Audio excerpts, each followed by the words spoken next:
Everyone, स्वागत है आपका मेरे एएमए एजुकेशन चैनल के ऊपर। आज की हमारी वीडियो के अंदर हम स्टार्ट करेंगे management concepts and organisational behaviour का रिवीजन। एमकॉम एमबीए दोनों के ही अंदर ये सब्जेक्ट आता है, MCom first year and MBA first year के अंदर। तो इसका हम आज रिवीजन स्टार्ट करेंगे। हमने पूरा सिलेबस हम कवर कर चुके हैं और मैंने पूरी प्लेलिस्ट में आपको क्रिएट कर चुकी हूँ management concepts and organisational behaviour notes के नाम से। एमबीए एंड एमकॉम दोनों ही के अंदर आता है ये सब्जेक्ट। एंड आज हम रिवीजन इसका स्टार्ट करेंगे। आज की वीडियो के अंदर हम unit first and unit second को रिवाइज करेंगे। नेक्स्ट वीडियो के अंदर हम unit third and unit four को रिवाइज करेंगे। ऑल टॉपिक्स हमारे introduction to management, meaning, nature and scope of management, evaluation of management, thoughts, function of management, planning, organising, staffing, directing, controlling, decision making process and its implementation, rationality in decision making process, managerial ethics and social responsibility. ये हमारी unit first के topics हैं। Video को start करने से पहले अगर आप चैनल पे नए हैं तो सबसे पहले चैनल को जाकर सब्सक्राइब करें, बेल आइकन प्रेस करें ताकि सबसे पहली जो अपडेट है वो आपको मिले। अगर आपने सब्सक्राइब कर रखा है तो आपका बहुत बहुत दिल से धन्यवाद। तो वीडियो को स्टार्ट करते हैं इंट्रोडक्शन टू मैनेजमेंट से। फर्स्ट ऑफ ऑल, मैनेजमेंट होता क्या है? मैनेजमेंट एक ऐसी आर्ट होती है जिसके अंदर हम ये पता लगा सकते हैं कि आपको क्या चाहिए और आपको जो चाहिए वो आप किस तरीके से एक बेस्ट और चीपेस्ट वे में कर सकते हो। मतलब वो अच्छा भी हो और कम पैसे भी लगे, उस चीज़ को बोलते हैं मैनेजमेंट। ये नहीं बोलते कि हमने चीज़ पूरी भी कर ली और अच्छे तरीके से भी हो गई और हमारे पैसे, हमारे जो बजट है उसके अंदर ये चीज़ें कंप्लीट हो गई। एंड देन मैनेजमेंट एक चीज़ होती है प्लान्स को फोरकास्ट करने के लिए, चीज़ों को ऑर्गेनाइज करने के लिए और उनको कोऑर्डिनेट करने के लिए। कैरेक्टरिस्टिक्स ऑफ मैनेजमेंट हमारी फर्स्ट है management as an activity. Management एक एक्टिविटी होती है जिसको हम परफॉर्म करते हैं, चीज़ों को क्या मटेरियल, मैन एंड मनी को इस तरीके से मैनेज करना कि हमारे जो काम है वो अच्छे से हो जाएं और जो हमें चाहिए एक बेस्ट एंड चीपेस्ट वे के अंदर चीज़ें को कंप्लीट करना है वो बिल्कुल अच्छे से हो जाए, तो वो चीज़ होती है मैनेजमेंट। मैनेजमेंट एक प्रोसेस होती है एंड इसके अंदर क्या होता है, जो मैनेजर है वो चीज़ों को क्रिएट करता है, डायरेक्ट करता है, मेंटेन करता है, ऑपरेट करता है एक ऑर्गेनाइजेशन के अंदर और उनके कोऑर्डिनेशन के अंदर बिल्कुल जो हमारे ह्यूमन एफर्ट्स हैं उनको अच्छे से यूज़ करता है। बहुत से हमारे राइटर्स हैं जैसे जेम्स लैंडी, लोस्पी, Massie, Theo, Haimann, Koontz and O'Donnell, George R Terry etcetera takes management as a process will defining it. Management को ऐसी प्रोसेस लेते हैं जो डिफाइन करती है a process is a course of action. जो वो प्रोसेस जिसको हमें वो बताती है कि हमें क्या एक्शन अभी लेना है। Management is activity, management is an activity plan, organise and control. जो प्लान करने में चीज़ें के लिए, कंट्रोल करने के लिए एंड ऑपरेट करने के लिए बेसिक एलिमेंट्स को, जो बेसिक एलिमेंट्स हमारे मैन, मटेरियल, मशीन्स को प्लान करने के लिए, ऑर्गेनाइज करने के लिए and methods of money market, ये मेथड होते हैं मनी मार्केट के, providing direction and coordinate and given leadership to human efforts. Provide करवाते हैं डायरेक्शन, लीडरशिप प्रोवाइड करवाते हैं, ह्यूमन एफर्ट्स को यूज़ करते हैं, मैन मटेरियल मशीन्स को। देन नेक्स्ट पॉइंट हमारा मैनेजमेंट एक डिसिप्लिन होता है। सारे जो काम होते हैं वो डिसिप्लिन के अंदर होते हैं। इसके अंदर क्या होता है, discipline is a branch of knowledge and instructions. Discipline क्या होता है, एक ब्रांच होता है, नॉलेज होती है इंस्ट्रक्शंस की एंड मेंटल एंड मोरल हमें ट्रेनिंग प्रोवाइड की जाती है। दस management is a discipline means a field of study which includes management principles, technique, function and problems। जिसके अंदर हमारे जो मैनेजमेंट के प्रिंसिपल्स हैं, टेक्निक्स हैं एंड जो प्रॉब्लम्स हैं वो इंक्लूड की जाती हैं। Then management is as a group. Management एक ग्रुप होता है। There is an concept which refers to management includes groups. Management क्या है, इंक्लूड करता है ग्रुप्स को। मैनेजर देखो, कोई भी काम अकेले मतलब पूरी चीज़ों को मैनेज नहीं कर पाएँगे, हम ग्रुप के अंदर ही चीज़ों को मैनेज कर पाएँगे। तो मैनेजमेंट जो होती है वो एक ग्रुप होता है। मैनेजमेंट हम चीज़ों को मैनेज ग्रुप के अकॉर्डिंगली ही कर सकते हैं। And in our society there is a different groups, classes of peoples who perform different set of activity. बहुत से ग्रुप होते हैं हमारे, जैसे कि teachers, doctors and lawyers etcetera. School of management thoughts हमारा नेक्स्ट टॉपिक है। 20th century is the marketing in the history of era of scientific management. 20th century marketing history के अंदर बताया गया है। जो हिस्ट्री ऑफ साइंटिफिक मैनेजमेंट हमारे वो इम्फेसिस करती है कि impression and phenomena of the country alongs with the attempts at solving management problems date back into the antiquate। ये जो इन्फॉर्मेशन है वो ऑर्गेनाइज की जाती है एडमिनिस्ट्रेशंस के through and bureaucrat states of antiquity and evidence provide किया जाता है।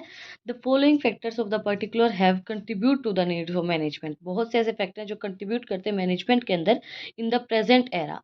जैसे हमारे impact of world war, growing competition, complexity of business, explorative resolutions of technology, in productions, information education, income and aspirations of people, increase interpretations and interdependence of the individuals and groups, history of management thoughts passes through different approaches. History of जो management है वो बहुत सी different approaches से पास हुई है, जैसे कि impressional approach, human behaviour approach, behaviour science approach, decision theory approach, quantitative approach, systems approach and contingencies approach. First है हमारी इम्प्रेशनल अप्रोच। इसके अंदर क्या बोला गया है कि एक्सप्रेशन, जो मैनेजर के एक्सप्रेशन होते हैं उनके थ्रू हम मैनेजमेंट को स्टडी कर सकते हैं। वो जिस जैसे उसके एक्सप्रेशन है उसके अकॉर्डिंगली हमारी जो मैनेजमेंट है उसको हम स्टडी कर सकते हैं। नेक्स्ट हमारा ह्यूमन बिहेवियर अप्रोच। इसके अंदर क्या होता है कि scientific management movements, another problems oppositions of the worker union and same some social scientific because it neglects the human sides of the organization। कई बार क्या होता है कि जो ह्यूमन साइड होती है ऑर्गेनाइजेशन की उसको नेग्लेक्ट कर दिया जाता है, तो इसके अंदर ह्यूमन रिलेशनशिप बताई जाती है, movements of integrant remedy in the situations of the place of the human factors and high predictions in the organisation. Then हमारा नेक्स्ट है बिहेवियर साइंस अप्रोच। इसके अंदर क्या बोला है, बिहेवियर को स्टडी करना साइंस। इसके अंदर हम अपने लोगों को बिहेवियर को अंडरस्टैंड करते हैं, साइंटिफिक अंडरस्टैंडिंग इंडिविजुअल की बिहेवियर एंड इंटरेक्ट करते हैं उस इन्वायरमेंट के साथ। नेक्स्ट हमारा डिसीजन थ्योरी अप्रोच। इस अप्रोच के अंदर हम देखते हैं कि हमें मेन अप्रोच होती है ये, इसके अंदर मैनेजमेंट डिसीजन मेकिंग प्रोसेस को करती है। डिसीजन मेकिंग प्रोसेस इस यूनिट के अंदर ही टॉपिक है हमारा, वो हम आगे करेंगे। मेकिंग क्या होता है, कोर है मैनेजमेंट का। मैनेजमेंट के अंदर बहुत ज़्यादा ज़रूरी होती है, ऐसा नेटवर्क होता है जो जो डिसीजनल प्रोसेस के अंदर हेल्प किया जाता है। इसको हम कंसिडर करते हैं decision making fundamental function of management. ये फंडामेंटल फंक्शन होता है मैनेजमेंट का।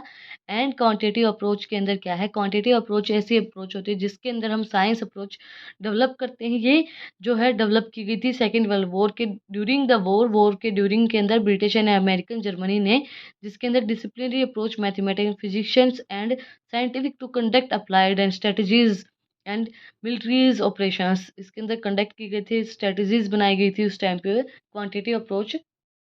नेक्स्ट है हमारी systems approach. The systems approach to management indicates the third major streams of management thoughts called modern theory of management. Since 1950 we have period of reinforcement extensions and the scientifics of management thoughts, जिसके अंदर हम study करते हैं साइंटिक्स and management thoughts को। इसके अंदर क्या बोला गया है कि मैनेजमेंट एक सिस्टमेटिक वे में सिस्टम्स के अकॉर्डिंगली काम करेगी। लास्ट बट नॉट लीस्ट हमारे कॉन्टीजेंसी अप्रोच। ये है हमारी सिस्टम अप्रोच के एम्फेसिस डालती है subsystems of an organisation along with the super system of environment and interconnected होती है, इंटर रिलेटेड होती है एक दूसरे के साथ। कॉन्टीजेंसी अप्रोच एंड एनालाइज करती है, अंडरस्टैंड करती है relationship between manager actions and adjust करती है डिमांड को स्पेसिफिक सिचुएशन के अकॉर्डिंगली, स्पेसिफिक जो हमारे सर्कमस्टांसेस होते हैं उनके अकॉर्डिंगली हमारी डिमांड को एडजस्ट करती है। देन हमारी नेक्स्ट है functions of management, planning, organising, staffing, directing and control. हमारा जो पॉइंट है वो है प्लानिंग, चीज़ों को प्लान करना। प्लानिंग देखो हम सभी को पता है, कोई भी इवेंट होता है हमारे घर पे होता है, बर्थडे है, किसी का एनिवर्सरी है, कोई भी इवेंट होता है तो उस टाइम पे हमारे घर पे क्या होता है, सबसे पहले हम चीज़ों को प्लान करते हैं कि हमें किस दिन रखना है, और वो दिन रखना है वहाँ पे डेकोरेशन कहाँ पे होगी, घर पे होगी, बाहर करेंगे, या फिर कौन कौन आएंगे, उनकी गेस्ट की लिस्ट क्या क्या मेन्यू में रहेगा, खाने में क्या क्या रहेगा, और किस तरीके से इवेंट होगा, कौन आएगा कौन नहीं आएगा, वो सब चीज़ों को पहले हम क्या करते हैं, प्लान करते हैं।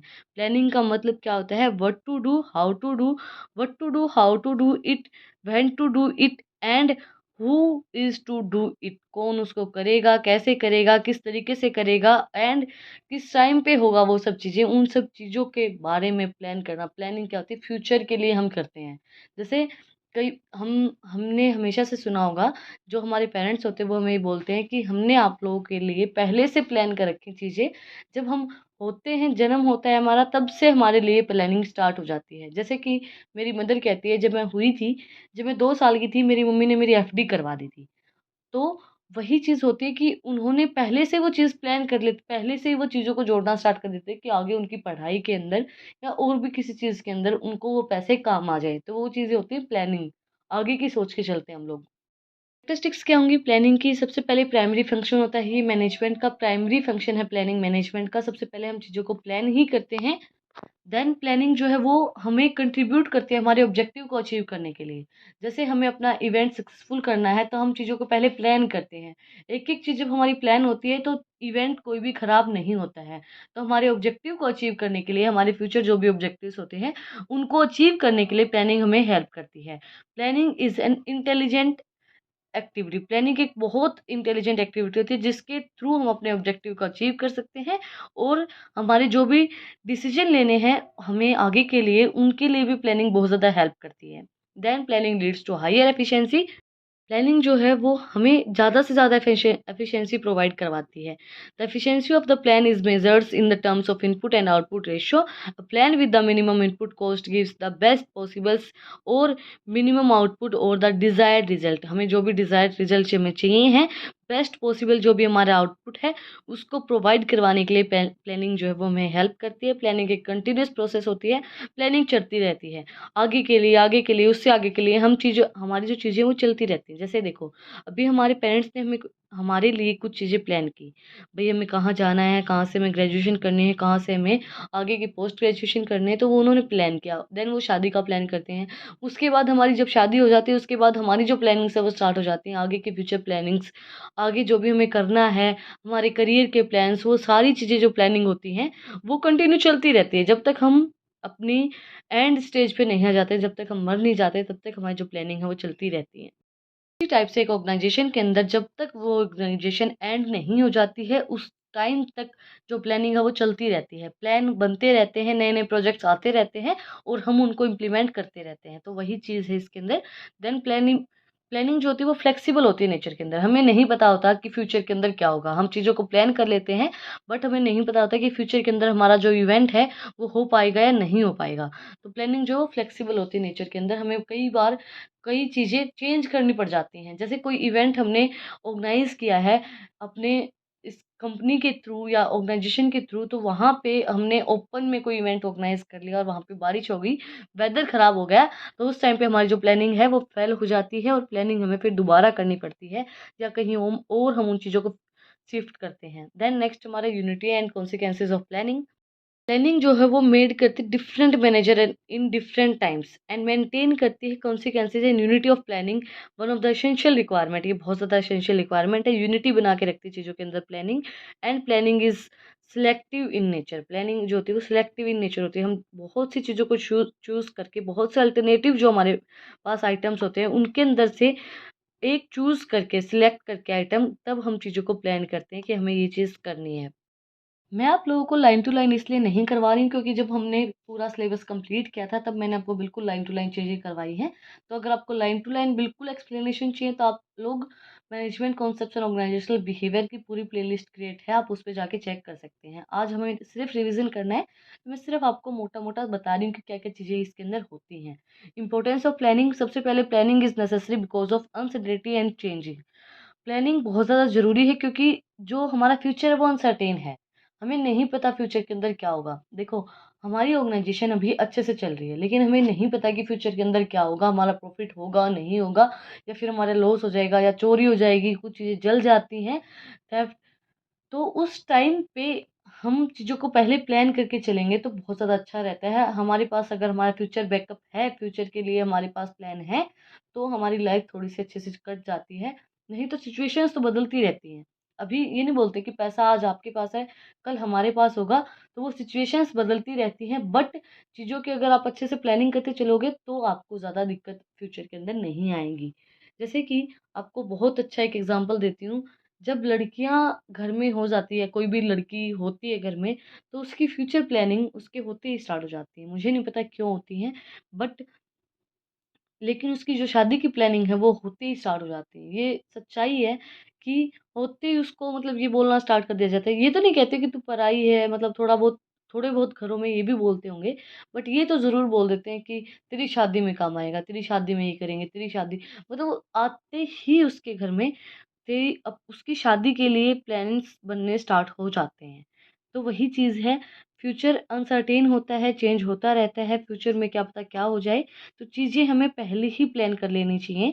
And planning focus attention on the enterprises objective. Planning जो है वो इंटरप्राइजेज के ऑब्जेक्टिव को पर फोकस करती है कि इंटरप्राइजेज का ऑब्जेक्टिव क्या है, उसके अकॉर्डिंगली वो काम करती है, उसके अकॉर्डिंगली वो आगे के जो प्लान्स है उनको बनाती है। Planning is an economical in cost reduction. Planning जो है वो इकोनॉमिकल होती है कॉस्ट को रिड्यूस करने में। Planning is the basic of manager control. Planning एक बेसिक चीज़ होती है मैनेजर कंट्रोल करने के लिए, चीज़ों को फोरकास्ट करने के लिए, बजट को एस्टिमेट करने के लिए, एंड चीज़ों को प्लान करने के लिए। Planning is necessary even during routine operations. जो रूटीन ऑपरेशन होते हैं उनके अंदर भी हमारी प्लानिंग जो है बहुत ज़्यादा ज़रूरी होती है। देखो, मैं कभी भी ये नहीं कहूँगी कि आप लोग टाइम टेबल के अकॉर्डिंगली पढ़ें, बट अपनी एक रूटीन सेट कर लें कि मुझे आज इतनी एक्सरसाइज करनी है तो हम एक्सरसाइज करेंगे। अगर मुझे ये करना है, 1 यूनिट कवर करनी, तो मैं 1 यूनिट कवर करके रहूँगी। अगर मुझे 1 यूनिट के नोट्स बनाने तो 1 यूनिट के नोट्स बनाने हैं, चाहे वो किसी टाइम भी बनाएँ। ये नहीं है कि आपका एक टाइम फिक्स होगा कि आपको 10 बजे ही बनाने, बस बनने चाहिए। एक दिन में जो आपने फिक्स कर लिया कि ये मुझे करना है, तो वो होना चाहिए। जैसे मैंने डिसाइड कर लिया कि आज मुझे पूरा सिलेबस की वीडियो बनानी है, रिकॉर्ड करनी है, तो वो बननी चाहिए, चाहे वो किसी टाइम बनाऊँ। तो वही चीज़ होती है, प्लानिंग जो है वो आपके रूटीन ऑपरेशंस में भी काम आती है, तो आप चीज़ों को प्लान करके काम करें। प्रिंसिपल्स ऑफ प्लानिंग, हमारा फर्स्ट क्या है? Principles of contributing to objective, हमारे कंट्रीब्यूट करती है ऑब्जेक्टिव को अचीव करने में। And principles of efficiency of plan, बिल्कुल एफिशिएंट यूज़ करने में प्लान को, जो भी हमारी प्लानिंग है उसको एफिशिएंटली यूज़ करने में प्लानिंग हमारी हेल्प करती है। Principles of premises of planning, planning जो है वो हमें चीज़ों को मैनेजियल फंक्शंस को करने में, उनको होल्ड करने में, मैनेजियल जो भी हमारी प्रोसेस होती है, सर्विसेज होती हैं, उनको अच्छे से करने में प्लानिंग हमारी हेल्प करती है। प्रिंसिपल्स ऑफ प्लानिंग प्रीमिसेस, इसके अंदर क्या है? कोऑर्डिनेट करने में, coordination structure of plan and develop करने में चीज़ों को with the help of manager thoughts and organisation, understand, agree agree to utilise and consequent planning premises, consequent करने में प्लानिंग के प्रीमिसेस, उनके लिए हमें हेल्प करती है planning. And planning principles of flexibility, flexibility in planning improves the freedom of manager. जो flexibility है वो इम्प्रूव करती है freedom of manager and change करने में प्लान को, क्योंकि कई बार क्या होता है, जो हमारा फ्यूचर होता है वो अनसर्टेन होता है, ये बात हम सबको पता है। तो फ्यूचर अनसर्टेन है, तो फ्लेक्सिबल चीज़ें रहें, चीज़ों को हम इम्प्रूव कर पाएँ, चीज़ों को हम दोबारा से बना पाएँ, कर पाएँ, चेंज कर पाएँ, तो उसके लिए हमारी जो प्लानिंग होती है वो फ्लेक्सिबल होती है। Principle of policy framework and strategy, strategies बनाने में क्लियरली जो हमारी पॉलिसीज हैं उनको अंडरस्टैंड करने में प्लानिंग हमारी हेल्प करती है। Planning of principles of timing, इसके अंदर क्या है कि प्लानिंग की एक बहुत अच्छी टाइमिंग होनी चाहिए। आप चीज़ों को प्लान अकॉर्डिंग टू टाइम करें, जो टाइम अभी चल रहा है उसके अकॉर्डिंगली ही आप चीज़ों को प्लान करें, अपना फ्यूचर बनाएं। एंड जो ऑर्गेनाइजेशन है उसके अंदर अगर टाइम पे चीज़ें नहीं होंगी तो आप अपने ऑब्जेक्टिव को अचीव नहीं कर पाओगे। तो ये प्रिंसिपल ऑफ टाइमिंग है कि टाइम के अकॉर्डिंगली हम चीज़ों को करें। प्रिंसिपल ऑफ अल्टरनेटिव, प्लानिंग के अंदर हमारे पास एक अल्टरनेटिव होना चाहिए।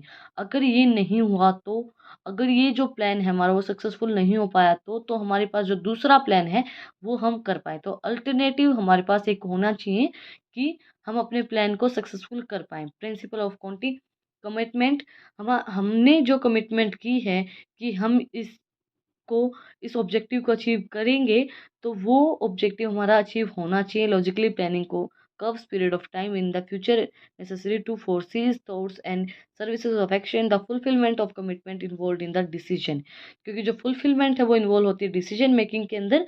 अगर आपने ये कर लिया, कमिटमेंट कर ली कि आपका जो आपने जो डिसीजन लिया वो मैं करके रहूँगा, तो वो आपकी कमिटमेंट फुल होनी चाहिए, फुलफिल होनी चाहिए। Principles of the limiting factors.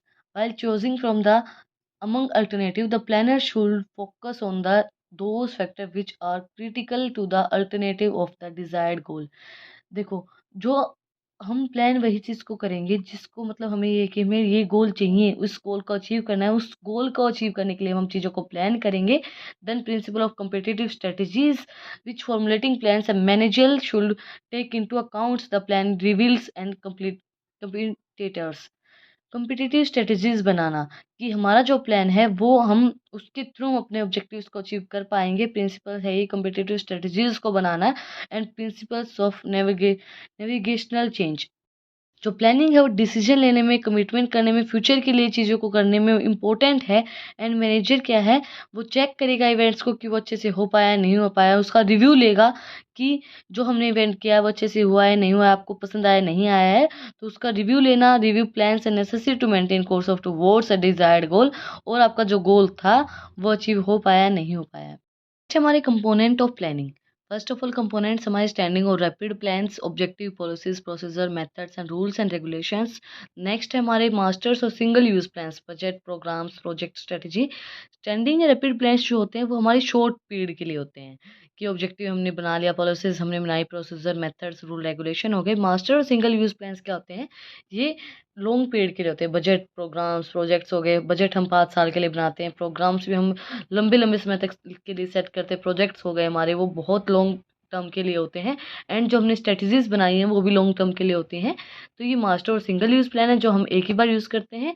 ये जो है स्टैंडिंग और रैपिड प्लान है, हम चेंज करते रहते हैं, अपने ऑब्जेक्टिव को चेंज करते रहते हैं, उसके अकॉर्डिंगली हम चीज़ों को प्लान करते रहते हैं एंड पॉलिसीज़ बनाते रहते हैं। नई-नई पॉलिसीज़ चेंज होती रहती हैं, उनका प्रोसेस चेंज होते रहते हैं, उनके मेथड चेंज हो जाते हैं और रूल रेगुलेशंस भी कई बार चेंज होती रहती हैं। Dimensions of planning. First, हमारा corporate plan. Corporate plan include both strategy as well as operational plans. Strategies planning generally includes decision regarding the expansion, diversification and penetrations of market having and general long term implications होती है इसके अंदर। Future के लिए हम करते हैं company के अंदर और इसके अंदर कॉपरेटली प्लानिंग की जाती है, स्ट्रेटजीज भी बनाई जाती है, ऑपरेशनल प्लान भी बनाए जाते हैं। देन नेक्स्ट है long term planning. Long term planning के अंदर क्या होता है कि लॉन्ग टर्म प्लानिंग और शॉर्ट टर्म प्लानिंग हम इसके अंदर दोनों ही करते हैं। लॉन्ग टर्म प्लानिंग कौन सी होती है? जो हमारी 2 से 5 साल तक के लिए की जाती हैं। शॉर्ट टर्म प्लानिंग कौन सी होती है? जो हमारी 2 साल से कम जो हम प्लानिंग करते हैं। तो इसके अंदर हमें पता नहीं होता कि हम एक्सपर्ट कौन से के अंदर हमें कौन सी प्लानिंग करनी चाहिए, लॉन्ग टर्म करनी चाहिए, शॉर्ट टर्म करनी चाहिए। नेक्स्ट हमारा strategic plan. Strategic is a part of planning. Strategic जो पार्ट होता है प्लानिंग का, क्योंकि हम स्ट्रेटजीज़ बनाते हैं, नए-नए स्ट्रेटजीज़ बनाते हैं चीज़ों को अपने ऑब्जेक्टिव को अचीव करने के लिए। एंड इसके साथ क्या होता है कि ये चीज़ क्या करती है, हमें कंपटीशन फेस करना पड़ता है, ज़्यादा कंपटीटर हमारे ज़्यादा बढ़ जाते हैं, हम स्ट्रेटजीज़ बनाते हैं, लोग हमसे चिढ़ने लग जाते हैं। Then operational and typically typical planning होती है ये। Typical plans drawn up of the short term moves के लिए हम टिपिकल प्लान्स बनाते हैं छोटे-छोटे ऐसे ही। तो वो इसकी हमारी डायमेंशंस हैं। देन हमारे ऑर्गेनाइजेशंस। ऑर्गेनाइजेशन का मतलब क्या होता है? ऑर्गेनिज्म। इसका मतलब क्या होता है? एक बॉडी का स्ट्रक्चर जिसको हम पार्ट्स के अंदर डिवाइड करें। ऑर्गेनाइजेशन हमारा पॉइंट नहीं है, सेकंड फंक्शन नहीं है मैनेजमेंट का। मैनेजमेंट का सेकंड फंक्शन है हमारा ऑर्गेनाइजिंग। ऑर्गेनाइजिंग क्या होता है? लेकिन मैंने जो आपकी पिछली वीडियो थी हमारी जिसके अंदर हमने यूनिट फर्स्ट कंप्लीट की थी, उसके अंदर हमने ऑर्गेनाइजेशन ही पढ़ा दिया है मैंने। सॉरी, मुझसे गलती हो गई यार, गलती किसी से भी हो सकती है।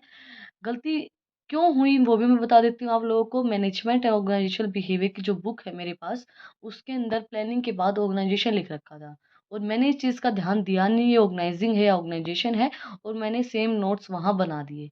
तो दैट्स वाई वो मुझसे मिस्टेक हो गई। और अब मैंने देखा कि ये ऑर्गेनाइजेशन नहीं, या तो सेकंड पॉइंट ऑर्गेनाइजिंग आएगा, तो मैंने दोबारा से लिखा है ऑर्गेनाइजिंग क्या होता है और किस टाइप से होता है। तो वो सब चीज़ें मैंने दोबारा लिखी हैं। तो ये मुझसे गलती होगी, मुझे माफ़ कर देना। अब हम स्टार्ट करते हैं ऑर्गेनाइजिंग होता क्या है। Organising is the administrative operations to specifications, group task, duties, authorizations, power and designing resource needed to carry out in particular systems. Once a definite plans has been set for the completions of the organizational instant, the organizing party reviews the action of resources expected to the execute the programs. Coordinate of the activity and resources. Organising का मतलब क्या होता है? चीज़ों को coordinate करना और उन रिसोर्सेज को, एक्टिविटीज़ को कोऑर्डिनेट करना और रिसोर्सेज को कोऑर्डिनेट करना कि वो अच्छे से हम काम उनसे अच्छे से काम करवा पाएँ, अच्छे से हम काम कर पाएँ। ड्यूटीज़ लगाना, चीज़ों को ऑर्गनाइज़ वे में करना, आपको क्या टास्क परफॉर्म करना है उसके अकॉर्डिंगली आपको ड्यूटीज़ लगाना, अथॉरिटीज़ प्रोवाइड करवाना, चीज़ों को ऑर्गनाइज़ वे में करना, कोऑर्डिनेट करना, उसको बोलते हैं ऑर्गनाइजिंग। Function of management.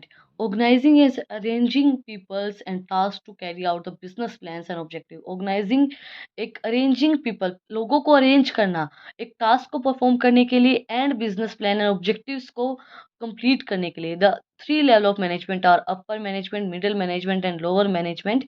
उनको organize करना कि वो अपने जो task है उसको perform कर पाएँ, उसको complete कर पाएँ, उस objective को achieve कर पाएँ। उसको achieve करने के लिए हम चीज़ों को organize करते हैं। थर्ड फंक्शन हमारा staffing. This management of personals is also sometimes called staffing. जो मैनेजमेंट का फंक्शन है उसको हम स्टाफिंग भी बोल देते हैं। स्टाफिंग का मतलब क्या होता है? नए नए लोगों को रिक्रूट करना, जो लोग चले गए हैं उनकी जगह पे नए नए लोगों को रिक्रूट करना, उसको बोलते हैं हम staffing. And principles of staffing. First हमारा प्रिंसिपल इसका, it should take into accounts and interest both employees and employers. ये हमें एम्प्लॉयज़ एंड एम्प्लॉयर्स का इंटरेस्ट बनाता है।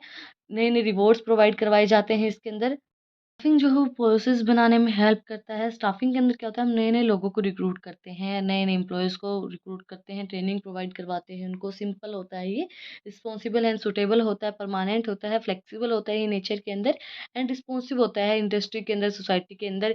ये हमें it should take into accounts variance, जो अकाउंट के वेरिएंस होते हैं, capability, interest and attitudes of employees and it should properly commit committed to those for whom it is intended. जो उसके अंदर इंटरेस्टेड होते हैं ये प्रॉपर्ली उन्हीं के लिए होता है एंड एप्लीकेबल होता है एम्प्लॉयज़ के लिए। It should be expected to the employees, जो एम्प्लॉयज़ हो वो उस चीज़ को एक्सपेक्ट करते हैं, उस चीज़ को अपनाते हैं। देन नेक्स्ट फंक्शन हमारा डायरेक्टिंग। डायरेक्टिंग का मतलब क्या होता है, चीज़ों को सही वे में डायरेक्ट करना। Directing concern the total manner in which manner influence in the actions of subordinates. It is the final actions of manager. ये फाइनल एक्शन होता है मैनेजर का, getting other acts for after all preparations have been completed. कि सारी जो हमारी preparation हो गई है, पहले हमने चीज़ों को प्लान कर लिया है, फिर उनको ऑर्गेनाइज कर लिया है, देन स्टाफिंग हमने कर ली है, नए नए लोगों को रिक्रूट कर लिया है, देन हम चीज़ों को अब डायरेक्ट करेंगे एक सही वे में, सही पाथ के अंदर। प्रिंसिपल्स ऑफ डायरेक्टिंग, फर्स्ट हमारा मैनेजर कम्युनिकेशन, एक गुड सिस्टम ऑफ कम्युनिकेशन है इसके अंदर। डायरेक्टिंग के अंदर सबॉर्डिनेट एंड सुपरवाइजर के अंदर अच्छी म्यूचुअल अंडरस्टैंडिंग्स होती हैं इसके अंदर। हार्मोनी ऑफ ऑब्जेक्टिव, अपने जो भी इंडिविजुअल है ज्वाइन करते हैं, सेफ्टी होती है इसके अंदर, हमारी फिजियोलॉजिकल नीड्स की एंड सोशल नीड्स की, जो भी नीड्स होती है हमारी। मैक्सिमम इंडिविजुअल कंट्रीब्यूशन, इंडिविजुअल का मैक्सिमम कंट्रीब्यूशन होता है इसके अंदर। यूनिटी ऑफ कमांड, कमांड के अकॉर्डिंगली ही काम किया जाता है। आपको जिस वे में, जो आपका मैनेजर है वो जो वो बोलेगा उसके अकॉर्डिंगली ही आप, उसकी कमांड के अकॉर्डिंगली आप काम करेंगे। डायरेक्ट सुपरविजन होता है, मैनेजर डायरेक्ट सुपरवाइज करते हैं चीज़ों को एंड सुटेबल टेक्निक यूज़ की जाती हैं। जो आपको सुटेबल टेक्निक लगती है उसके अकॉर्डिंगली आप चीज़ों को डायरेक्ट करते हैं, उसके अकॉर्डिंगली ही हम उन चीज़ों को परफॉर्म करते हैं।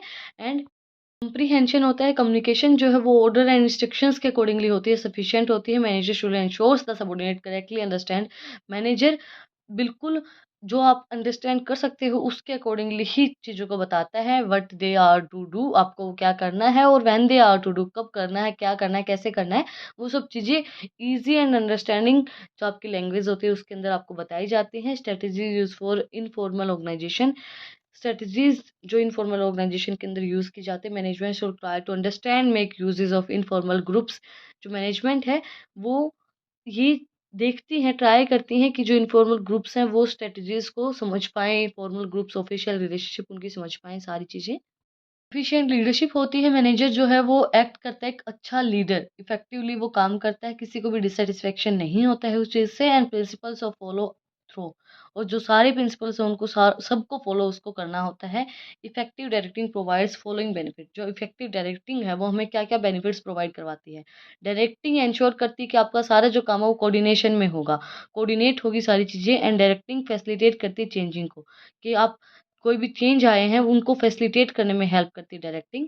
जो है वो इन्वायरमेंट के अकॉर्डिंगली चेंज, जैसे इन्वायरमेंट चेंज होता है उसी तरीके से हम डायरेक्टिंग को चेंज कर सकते हैं। And it assist suitable and growth, growth पूरी करवाती है directing. With the help of directing we growth in the business and long run के अंदर जो ऑर्गेनाइजेशन है वो मेंटेन करती है बैलेंस, एंड अपनी जो ऑर्गेनाइजेशन उसकी ग्रोथ होती है, लंबे समय तक उसकी ग्रोथ होती है।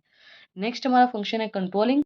फंक्शन है कंट्रोलिंग, जो चीज़ें हमने प्लान की हैं, ऑर्गेनाइज की हैं, स्टाफिंग की है, डायरेक्टिंग की है, उन सब चीज़ों को कंट्रोल करना। Controlling, management control six the complex events of comforts and the organising organisation plan. जो भी ऑर्गेनाइजेशन के प्लान हैं उनको कंट्रोल करना, वो काम होता है हमारा किसका, कंट्रोलिंग के अंदर। ये फंक्शन हमारा last.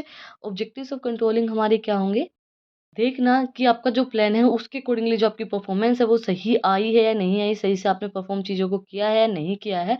Well coordinate actions to accomplish the missions with the minimum of the time efforts and expenses.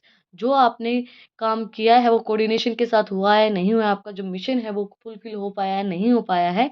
And minimum of losses due to, आपके लॉसेस ज़्यादा नहीं हुए हैं, मतलब लॉसेस ज़्यादा नहीं होने चाहिए, लॉसेस कम हुए हैं। With the help of controlling, control रखें आपने सारी चीज़ों को।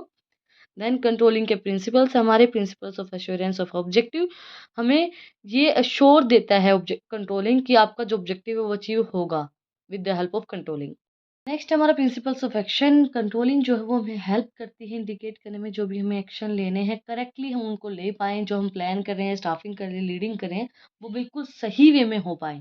Principles of critical point of control आपके जो भी इफ़ेक्टिव कंट्रोल है वो बिल्कुल इफ़ेक्टिव वे में आपके जो फैक्टर्स हैं वो यूज़ हो पाएँ, परफॉर्मेंस आपकी अच्छी जाए, इंडिविजुअल प्लान्स आपके बिल्कुल सही रहे। Principles of standard effectively control करें ऑब्जेक्टिव्स को, एक्यूरेसी को एंड स्टेबल स्टैंडर्ड्स को आपको फिक्स रखना चाहिए।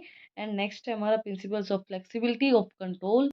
अंदर कंट्रोल किया जाता है कि जो भी हमारी इफेक्टिव वे में हम काम कर रहे हैं वो बिल्कुल सही से हो पाए। Forcing changing plan flexibility and is requires in the design. जो फ्लेक्सिबिलिटी है, प्लान्स हैं, जो भी हमें चेंजेस चाहिए हैं डिज़ाइन के अंदर वो हो पाए, अच्छे से हो पाए, फ्लेक्सिबल हमारा कंट्रोल रहे, चीज़ों को हम चेंज करना चाहते हैं वो चेंज हो पाएँ। The executions of principles this principle subjects that managers should be concerned the significant divisions both positive and negative form of plan. जो इसके अंदर बोला गया है कि मैनेजर जो है वो पॉजिटिव एंड नेगेटिव प्लान दोनों लेके चलता है। ये नहीं हो पाया तो हम ये कर लेंगे, ये नहीं हो पाया तो हम ये कर लेंगे। प्रिंसिपल्स ऑफ कंट्रोल रिस्पॉन्सिबिलिटी ये हमारा इसके अंदर क्या बोला गया है कि कंट्रोल रिस्पॉन्सिबिलिटी इसके अंदर इनके पास पूरी ये रिस्पॉन्सिबिलिटी होती है कि इनको सारी जो चीज़ें हैं वो कंट्रोल में रखनी होंगी, जो आपका काम है वो बिल्कुल कंट्रोलेबल वे में हो। प्रिंसिपल हमारा principle of future directive control. Planning जो है वो हम फ्यूचर के लिए करते हैं, तो उस सब चीज़ों को देखना, उस वो इन्फॉर्मेशन की फीडबैक देना, उन सब चीज़ों को कंट्रोल करना, उसके अंदर हेल्प करती है। ये principles of efficiencies of control controlling एक ऐसी टेक्निक होती है जिसके अंदर हम अपनी सारी जो चीज़ें होती हैं, जो हमने हमने प्लान किया है, ऑर्गेनाइज़ किया है, स्टाफिंग की है, डायरेक्टिंग की है, उन सब चीज़ों को कंट्रोल में रखने के लिए हेल्प करती हैं। Principles of individuality of control individual एक-एक चीज़ को कंट्रोल करना, हर एक चीज़ के ध्यान रखना, ये इसके प्रिंसिपल्स होते हैं। नेक्स्ट टॉपिक हमारा डिसीजन मेकिंग। डिसीजन मेकिंग क्या होता है? डिसीजन मेकिंग का मतलब होता है बहुत से अल्टरनेटिव में से एक बेस्ट अल्टरनेटिव को सिलेक्ट करना, उसका डिसीजन लेना कि हमें ये करना है, उसको बोलते हैं हम डिसीजन मेकिंग। डेफिनेशन क्या होगी डिसीजन मेकिंग की? डिसीजन मेकिंग एक एक्चुअल सिलेक्शन होता है for among alternative of course of action. बहुत से हमारे जो अल्टरनेटिव कोर्स ऑफ एक्शन है उनके अंदर से एक चीज़ को सिलेक्ट करना, उसको बोलते हैं decision making. Characteristics of decision making हमारी क्या होंगी? It is a process of selecting the best from the alternative. बहुत से अल्टरनेटिव में से एक बेस्ट को सिलेक्ट करना वो प्रोसेस होती है डिसीजन मेकिंग। एग्जाम्पल जब कई बार हम शॉपिंग करने बाहर जाते हैं तो हमारे पास बहुत से अल्टरनेटिव्स होते हैं, बहुत से ऑप्शन हमें दिखाए जाते हैं, तो हम कंफ्यूज हो जाते हैं कि ये लें, ये लें, ये ले लें। तो उनमें से किसी एक बेस्ट अल्टरनेटिव को सिलेक्ट करना, उसका डिसीजन लेना हमारे लिए बहुत मुश्किल होता है। तो वो डिसीजन मेकिंग का मतलब क्या होता है? बहुत से अल्टरनेटिव में से एक बेस्ट अल्टरनेटिव को सिलेक्ट करना एक ऑर्गेनाइजेशन के लिए, जो ऑर्गेनाइजेशन के लिए बेस्ट रहे। It is the based on rational thinking के ऊपर ये बेस्ड होता है।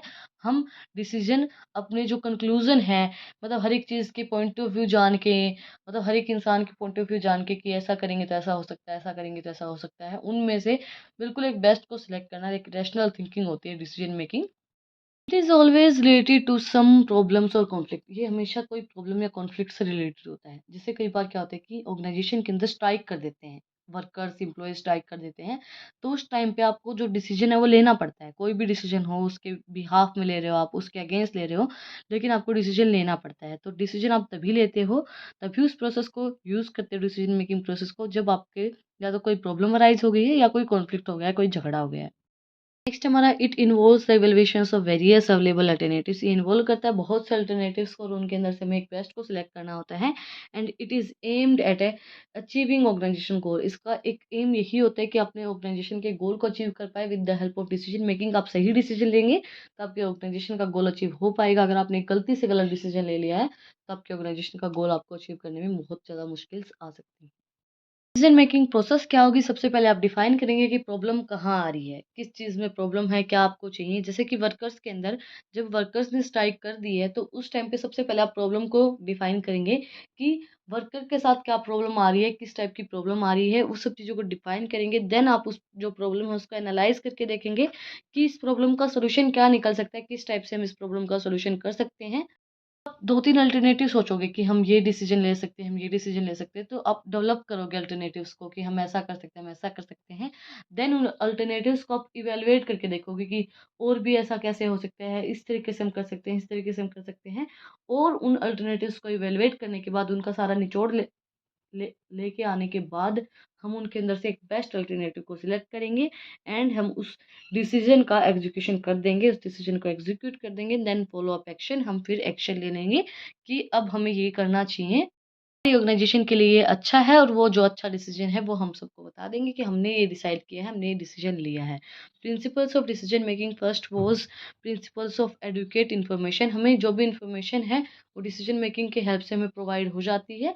जब हम बहुत से अल्टरनेटिव्स को देखते हैं तो उसको इवेलुएट करेंगे तो हमें सारी इन्फॉर्मेशन हमारे पास आ जाएगी कि भाई इस टाइप के लोग हैं, या ये बोल रहे हैं इनकी मांगे ये हैं, मशीनरी जैसे फॉर एग्जांपल वर्कर की ये प्रॉब्लम है कि मशीनरीज अच्छी नहीं है, उनकी अभी जो कंडीशन है वो अच्छी नहीं है। तो उस टाइम पे आप उन चीज़ों को इवैल्यूएट करोगे कि हाँ, मशीनरी की कंडीशन कैसी है, अभी ये चल सकती है, नहीं चल सकती है, हमें नई लेके आनी है, नहीं लेके आनी है।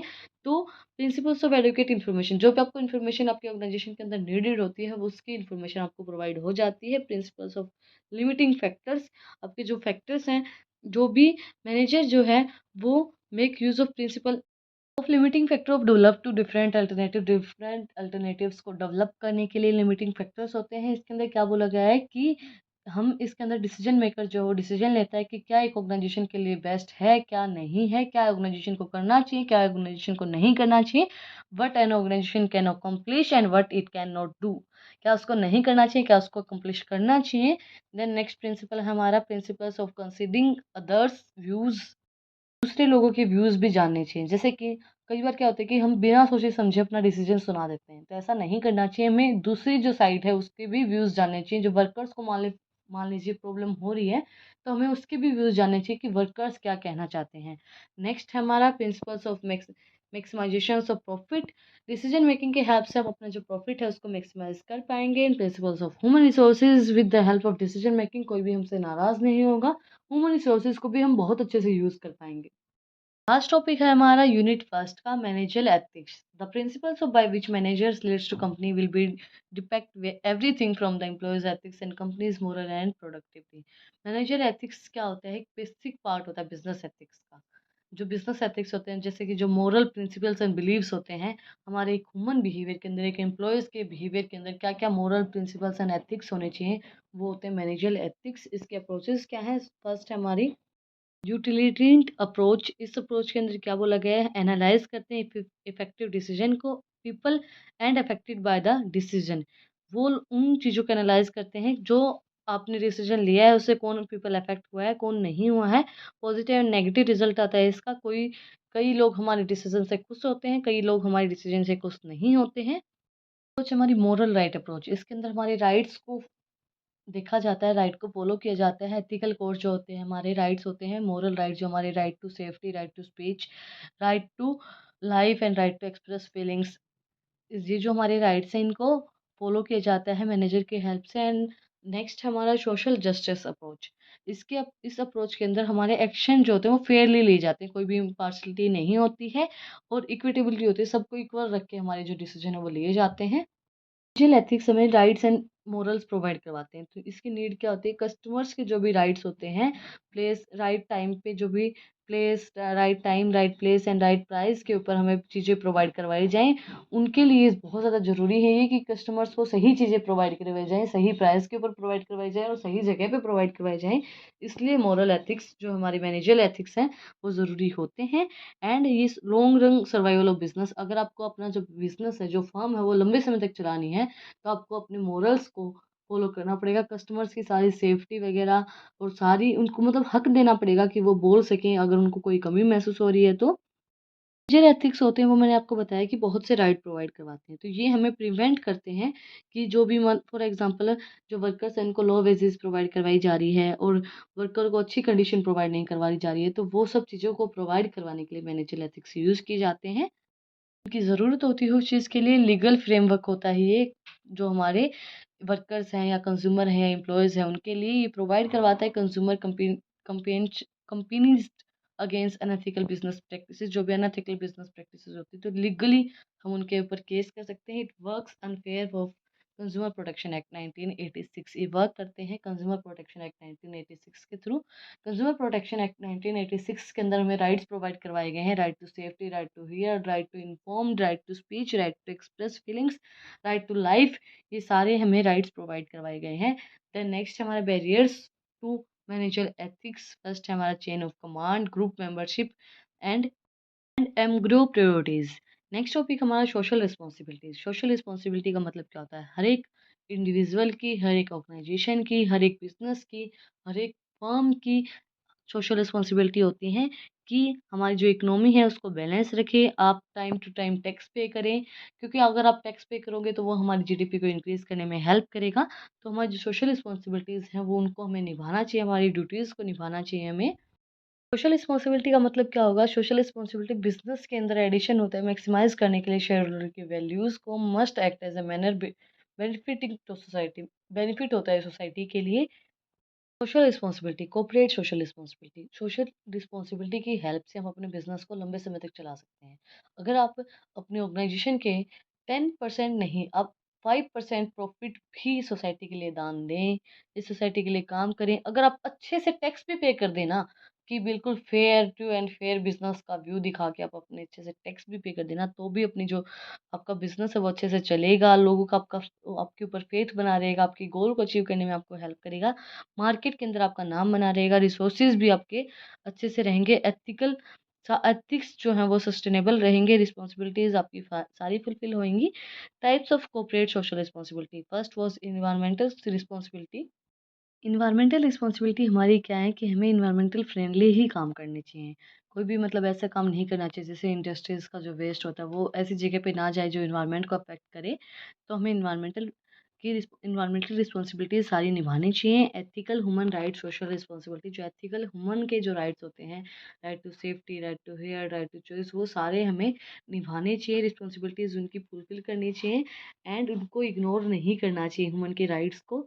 एंड जो भी हमारे टॉपिक कॉर्पोरेट रिस्पॉन्सिबिलिटी, आप with the help of corporations aim goal and objective को आप अचीव कर पाएंगे सोसाइटी के हेल्प से, क्योंकि अगर आपकी सोसाइटी साथ देगी तो आप अपने ऑब्जेक्टिव को बहुत जल्दी बहुत अच्छे से अचीव कर पाएंगे। Economic corporate responsibility, economic condition अगर आपकी अच्छी रहेगी बिजनेस की और आपकी सोसाइटी की, आपकी जो आप कंट्री है उसकी इकोनॉमिक कंडीशन कैसे अच्छी होगी? जब आप time to time tax pay करेंगे, प्रॉपरली टैक्स पे करेंगे, fair to and fair view दिखाएंगे अपने ऑर्गेनाइजेशन का, तो आपकी इकोनॉमिक कंडीशन अच्छी रहेगी और आपका मतलब बिल्कुल आपकी जो आपका जो बिज़नेस है वो भी लॉन्ग टर्म चलेगा। इम्पोर्टेंट क्यों रहेगी corporate social responsibility strategies? Increase करने के लिए एम्प्लॉय की एंगेजमेंट। अगर आप सोशल रिस्पॉन्सिबिलिटी करते हो, काम करते हो, तो एम्प्लॉयज़ भी एंगेज रहेंगे उन चीज़ों के अंदर, वो भी सोचेंगे कि अच्छा काम कर रहे हैं। इम्प्रूव करेगी आपकी बॉटम लाइन फाइनेंशियल को एंड सपोर्ट करेगी लॉजिकल एंड ग्लोबल कम्युनिटीज़ को, कंट्रीब्यूट करेगी UN sustainability and development goals के अंदर, इन्वेस्ट करेगी अपॉर्चुनिटीज़ को, नई नई इन्वेस्टमेंट आएंगी, अपॉर्चुनिटीज़ नई नई आएंगी and redefine public image and create करेगी आपकी पॉजिटिव प्रेस, आपकी क्रिएट करेगी पॉजिटिव इमेज आपकी क्रिएट करेगी and better customer retention and loyalty, customers आपके जो बिजनेस है, आपकी जो फर्म है उसके प्रति लॉयल रहेंगे। एनहेंस करेगी एम्प्लॉयज़ की ब्रांडिंग को इंक्रीज करने में हेल्प करेगी। इसी के साथ हमारी यूनिट फर्स्ट का जो रिवीजन था वो कंप्लीट हो गया है, तो अब हम यूनिट सेकंड को स्टार्ट करते हैं। Introduction to organisational behaviour. Please अगर आपको वीडियो अच्छी लगती है तो उसको लाइक कर दिया करो यार, अगर नहीं लगती है तो डिसलाइक कर दिया करो यार, मेरा बिल्कुल है ना ऐसे हो जाता है कई बार। अब देखो ये कितनी बड़ी वीडियो होगी यार, अभी तो ये सेकंड यूनिट और भी ज़्यादा बड़ी है, तो बहुत ज़्यादा बड़ी वीडियो हो जाएगी। तो इतनी बड़ी बड़ी वीडियो बनाती हूँ ना जब मेरा बिल्कुल गला है ना जो जवाब दे देता है, लेकिन फिर भी मैं आप लोगों के लिए बहुत ज़्यादा मेहनत करती हूँ, तो मेरी मेहनत के लिए एक लाइक कर दिया करो यार प्लीज़। हमारी सेकेंड यूनिट के टॉपिक है organisational behaviour, evaluation, importance and relationship with the yield, comparative challenges of organizational behavior, theories of organizational behavior, MC theories X and Y, Mayo, social man, science, rational and complex man, and theory Z, attitude formation and changing of attitude, learning concepts, nature and theories of learning, perceptions, role of person, perceptions and attributions, managerial implications of perceptions. Organisation का behaviour क्या होता है? Organisation behaviour को हम concern करते हैं understanding के लिए। ह्यूमन बिहेवियर मतलब ऑर्गेनाइजेशन के बिहेवियर को हम अंडरस्टैंड कर पाएँ। Organisational behaviour is a subset of management activity concerned with the understanding of predictions and influencing individual behaviour in the organisational setting. Organisational behaviour organisation जो human behaviour है, उनको understand करने में, इंडिविजुअल का बिहेवियर को understand करने में organisational behaviour का यूज़ किया जाता है। ऑर्गेनाइजेशनल बिहेवियर की हेल्प से हम अपने जो भी ह्यूमन के बिहेवियर है उसको अंडरस्टैंड करने में बहुत ज़्यादा आसानी हो जाती है। कैरेक्टरिस्टिक्स क्या होंगी ऑर्गेनाइजेशनल बिहेवियर की? ऑर्गेनाइजेशनल बिहेवियर होता है उसका पूरा जो फ़ोकस होता है वो लोगों के ऊपर होता है। टेक्निकली, इकोनॉमिकली, स्ट्रक्चरली जो भी एलिमेंट्स होते हैं वो उनको कंसीडर किया जाता है रिलेटेड टू पीपल जो लोगों से रिलेटेड होते हैं। ऑर्गेनाइजेशनल बिहेवियर जो है वो इंडिविजुअल के बिहेवियर को, ग्रुप के बिहेवियर को स्टडी करने में हेल्प करता है। ऑर्गेनाइजेशनल बिहेवियर डील करता है ह्यूमन बिहेवियर ऑर्गेनाइजेशनल सेटिंग्स के लिए एंड ऑर्गेनाइजेशनल का जो बिहेवियर है बेसिक पर्पस क्या होता है ऑर्गेनाइजेशन बिहेवियर का एक्सप्लेन करना जो भी उसकी प्रिडिक्शन है ह्यूमन बिहेवियर की। ऑर्गेनाइजेशन का जो बिहेवियर होता है वो डायनेमिक होता है, चेंज होता रहता है मतलब गतिशील होता है। इवैल्यूएशन ऑफ ऑर्गेनाइजेशन जो ऑर्गेनाइजेशन है उसको इवैल्यूएट करके देखते हैं। इसके अंदर इंपॉर्टेंट क्या होता है? इंप्रूविंग मैनेजमेंट, मैनेजमेंट को इम्प्रूव करना। इवैल्यूएशन ऑर्गेनाइजेशन के अंदर बहुत ज़्यादा ज़रूरी होते हैं। सिस्टमैटिक प्रोसेस होती है ये ऑब्टेन करने में, हमारे जो गोल हैं और जो ऑब्जेक्टिव हैं उसको ऑब्टेन करने में, उनको हमारी जो परफॉर्मेंस है उसको अच्छे से करने में, उसको इफेक्टिव वे में करने के लिए हेल्प करती है। इंपॉर्टेंस क्या होंगी इवैल्यूएशन की? ये हमें नीडेड होती है किसके लिए? ऑब्जेक्टिव को बताने के लिए, हमारे गोल को एस्टेब्लिश करने के लिए कि हमारा क्या गोल है उसको अचीव करने के लिए हेल्प करती है। And it is needed to ensure the organisation adoptions and new environment. नए इन्वायरमेंट को अडॉप्ट करने के लिए, नई नई टेक्नोलॉजीज़ को अडॉप्ट करने के लिए इवैल्यूएशन बहुत ज़्यादा ज़रूरी होती है। ये हमें नीड होती है mode of better fulfilment of complete needed off client and institute. ये हमें डिफरेंट मोड्स प्रोवाइड करवाती है, अलग-अलग मोड्स प्रोवाइड करवाती है, अलग-अलग टेक्नोलॉजी प्रोवाइड करवाती है, फुलफ़िल करने के लिए क्लाइंट्स के, इंस्टीट्यूट की जो भी नीड्स होती हैं, उनको फुलफ़िल करने के लिए। Challenges and opportunities of organisational behaviour, क्या-क्या चैलेंजेस एंड क्या-क्या अपॉर्चुनिटीज़ मिलती हैं ऑर्गेनाइजेशनल बिहेवियर के अंदर? सबसे पहले आपकी जो स्किल होती हैं, उन पीपल की, लोगों की जो स्किल्स होती हैं, उनको इम्प्रूव करने में हेल्प करता है। इम्प्रूव करता है quality of productivity. With the help of organisational behaviour आपको अच्छे से चीज़ों को समझ में आएगा और अगर आपको अच्छे से चीज़ें समझ में आएँगी तो आपकी जो क्वालिटी है, वो इम्प्रूव होगी। वो प्रोडक्टिविटी की जो क्वालिटी है, वो उसको इम्प्रूव करने में हेल्प करेगा।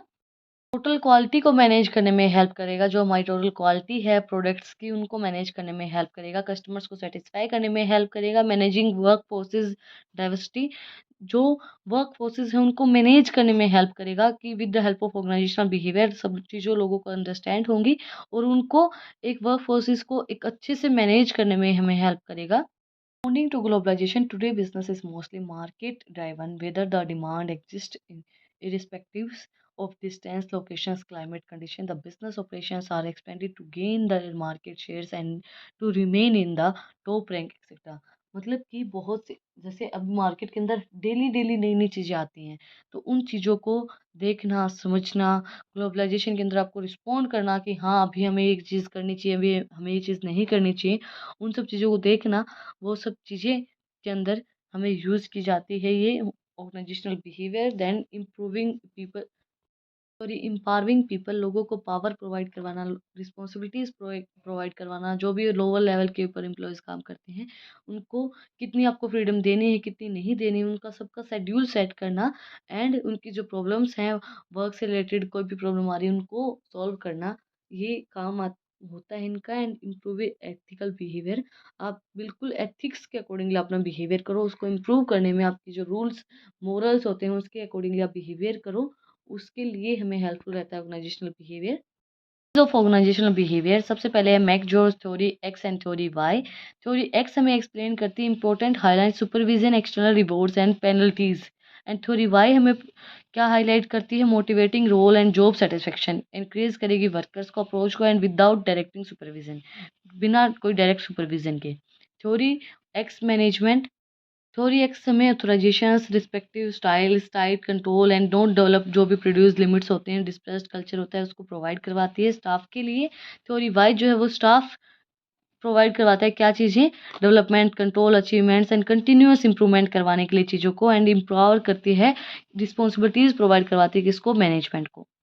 Theory X and theory wise क्या होती है? थ्योरी होती है ह्यूमन वर्क मोटिवेशन के लिए, मैनेज करने के लिए चीज़ों को, एंड जो मैक जॉर्ज है उसने क्या बोला है? तो theory X and theory Y है वो लोगों को मोटिवेट करने के लिए, मोटिवेशन थ्योरी है ये। ऑर्गेनाइजेशनल बिहेवियर के अंदर उनकी अच्छी कम्युनिकेशन हो, ऑर्गेनाइजेशनल डेवलपमेंट हो, उसके लिए यूज़ की जाती है। Management use of theory X and theory Y to affective employment motivation, employees को मोटिवेट करने के लिए, उनकी प्रोडक्टिविटी को इंक्रीज़ करने के लिए डिफरेंट वेज के अंदर। एंड मैनेजर में choose the implementing strategy, manager जो है वो चूज़ करता है इम्प्लीमेंटिंग स्ट्रेटेजीज को both theories into the practices, theories and practices के अंदर। एडवांटेजेस इसकी क्या होंगी?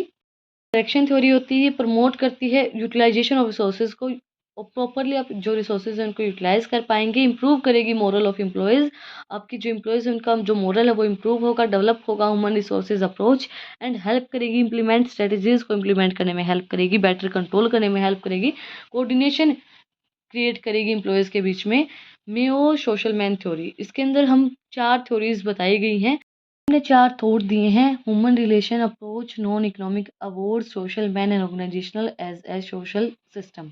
इसके अंदर हमारा सिर्फ एक ही अप्रोच, एक ही थॉट इसके अंदर, हमारे एक ही थ्योरी हमारी इसके अंदर दी गई है जो हमारे सिलेबस के अंदर है, मेयो सोशल मैन। इसके अंदर क्या बोला गया है, ये कहता है कि बेसिकली मोटिवेट होते हैं जो लोग, वो सोशल नीड्स के थ्रू, अगर उनकी सोशल नीड्स को आइडेंटिफाई किया जाता है, उनकी सोशल नीड्स को फुलफिल किया जाता है, तो लोग उस चीज़ से मोटिवेट होते हैं।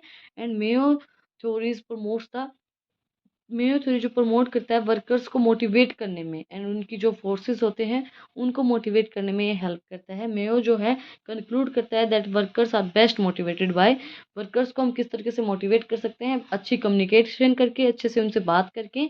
हायर मैनेजर इन्वॉल्वमेंट, मैनेजर उनके साथ इन्वॉल्व रहे, अगर आप उनके साथ, वर्कर्स के साथ इन्वॉल्व रहेंगे तो वो और अच्छे से काम करेंगे, अच्छे से आप उनसे बात करोगे तो। वर्किंग इन ग्रुप्स और टीम, आप काम करें ग्रुप्स के अंदर, टीम के अंदर, तो आपका जो काम करने का जो तरीका है वो अच्छा रहेगा, कोऑर्डिनेशन के साथ आप काम कर पाएंगे और अच्छे से आपका जो काम है वो हो जाएगा।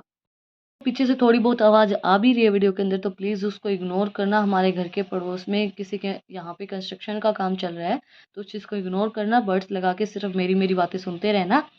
मेयो मोटिवेशन थ्योरी क्या प्रोवाइड करवाता है, कई बार हम, देखो एक एग्जांपल देती हूँ आप लोग को, आप उसी से समझ जाएंगे कि जैसे कि एक बच्चा है, हम उसको मोटिवेट किस तरीके से कर सकते हैं, उसको हम गिफ्ट प्रोवाइड करवा के, रिवॉर्ड प्रोवाइड करवा के, तो वो चीज़ें पॉजिटिव वे में काम करती है, पॉजिटिव इम्पैक्ट डालती हैं, बट कई बार नेगेटिव इम्पैक्ट भी डाल देती हैं।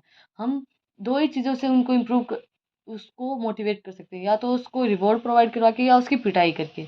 अगर हम उसको पिटाई करके उसको मोटिवेट कर रहे हैं तो वो धीरे धीरे, ये नहीं बोलते ढीठ हो जाएगा, वो काम करना बंद करेगा। और अगर हम उसको रिवॉर्ड प्रोवाइड करवा के, गिफ्ट प्रोवाइड करवा के उसको मोटिवेट कर रहे हैं तो भी वो धीरे धीरे काम करना कम कर देगा। उसको ये लगेगा गिफ्ट तो मिलते ही रहते हैं, तो फिर मैं क्यों करूँ, किस चीज़ के लिए मैं काम करूँ। तो ये इसके नॉर्म्स हैं। देन नेक्स्ट हमारी थ्योरी है Schein's, rational and complex man. इसने भी 5 मॉडल दिए हैं, 5 models of individual behaviour in organisational, rational, economic man, social man, organisational man, the self active man and complex man. First हमारी rational man, हम पाँचों नहीं करेंगे, इनमें से हमारी तरफ से सिर्फ 2 ही थ्योरी दी गई है, rational economic man and complex man हमारे सिलेबस के अंदर। तो रैशनल इकोनॉमिक मैन क्या थ्योरी है, from organisational perspective managers had for a long time viewed, long time के लिए, and their employees as rational being who are primary motivated by money. जैसे जो एम्प्लॉयज आप मोटिवेट करते हो पैसे से, देखो कई बार क्या होता है, ये नहीं बोलते हैं, मैंने बहुत बार ये बात सुनी है कि बोला जाता है कि हमें पढ़ाई में मन नहीं लगता, हम कैसे मन लगाएं, हमसे पढ़ा नहीं जाता। तो एक इंसान तभी पढ़ेगा, तभी कोई काम करेगा जब उसको उस चीज़ की नीड होगी। अगर आपको ये दिख रहा है, जैसे कि बोला जाता है, जैसे बनियों के बच्चे होते हैं, उनको ये दिख रहा है कि फैक्ट्री है, पापा की फैक्ट्री है, तू नहीं पढ़ेगा तो फैक्ट्री में पापा अपने आप बिठा देंगे, तो तेरा काम चलना है, तो वो नहीं पढ़ेगा। अब एक बच्चे को दिख रहा है कि तेरा बाप मजदूरी कर रहा है, तेरा बाप वर्कर है, लेबर है, तो उसको दिख रहा है कि तू अगर नहीं करेगा तुझे भी यही काम करना पड़ेगा, तो वो ऑटोमेटिकली मोटिवेट हो जाता है, उसको किसी मोटिवेशन की ज़रूरत नहीं पड़ती है।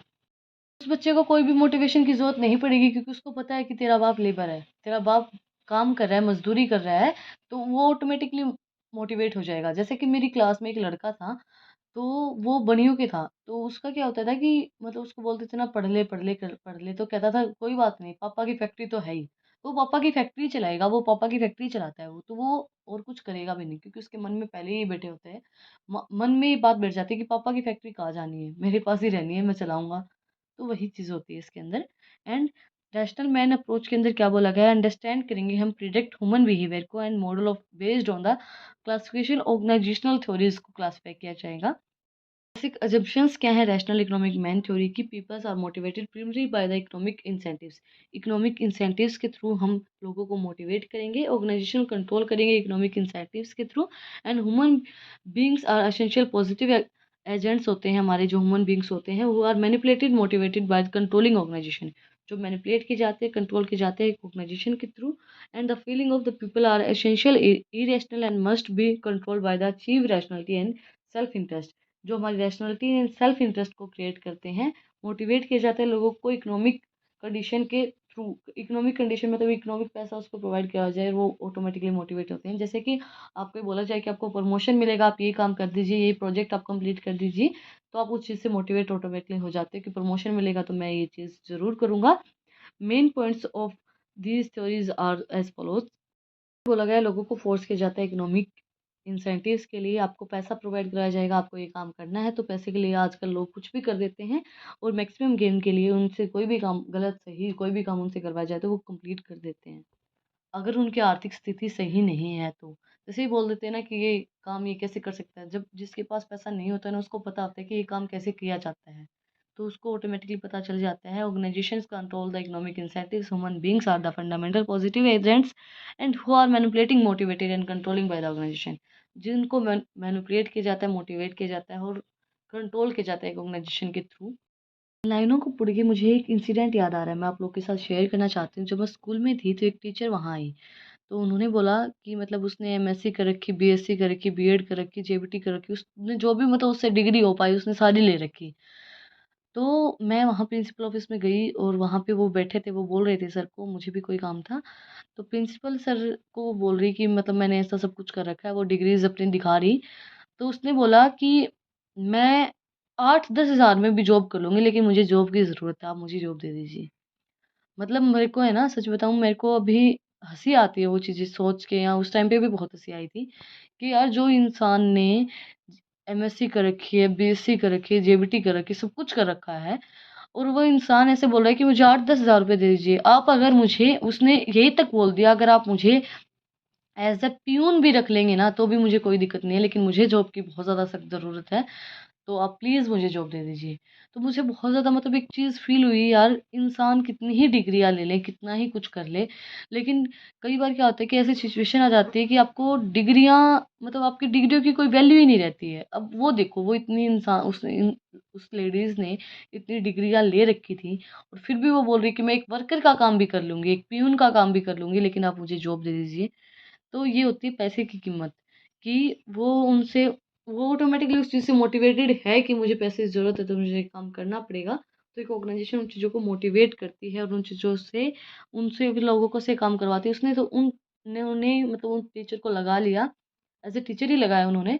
बट फिर भी फ़र्क होता है यार, मतलब लोग उस चीज़ का फ़ायदा भी उठा सकते हैं कि ठीक है आप वर्कर काम कर लीजिए, अच्छी खासी मतलब पढ़ी लिखी लेडीज़ वर्कर का काम करेगी तो मतलब थोड़ा-सा एक चीज़ सोचने में आती ही है। मुझे बहुत ज़्यादा हँसी आई, मैं ये सोच रही कि आगे डिग्री लेने का फ़ायदा है या नहीं है। तो मुझे बहुत ज़्यादा ये हुआ था उस टाइम पे। And the feeling of the peoples are essential irrational and must be controlled by to achieve rationality and self interest को अचीव करने के लिए भी लोग काम करते हैं। Organisation can and have to be designed as such a way so as to dedicates and control peoples feelings and therefore their in personal tracks. Organisation जो है वो डिज़ाइन करती है इस तरीके से काम, जिससे आप जो आपका जो काम है उसको कंट्रोल वे में एंड अच्छे से आप उस काम को कर पाएँ। एंड नेक्स्ट हमारी थ्योरी है कॉम्प्लेक्स मैन। हमारी थ्योरी है कॉम्प्लेक्स मैन थ्योरी हमें रियल पिक्चर को शो करती है ह्यूमन बिहेवियर के। According to this theory peoples are not only complex but they are also highly variable. इसके अंदर क्या होता है कि लोग अकेले कॉम्प्लेक्स नहीं होते हैं, वो हाईली वेरिएबल होते हैं। Thoughts are very needed to be arranged in the hierarchy but this hierarchy is also universal. जो हायरार्की वो भी यूनिवर्सल है एंड डिफरेंट पीपल में हैव डिफरेंट हायरार्की। डिफरेंट लोगों की डिफरेंट डिफरेंट हायरार्की होती है।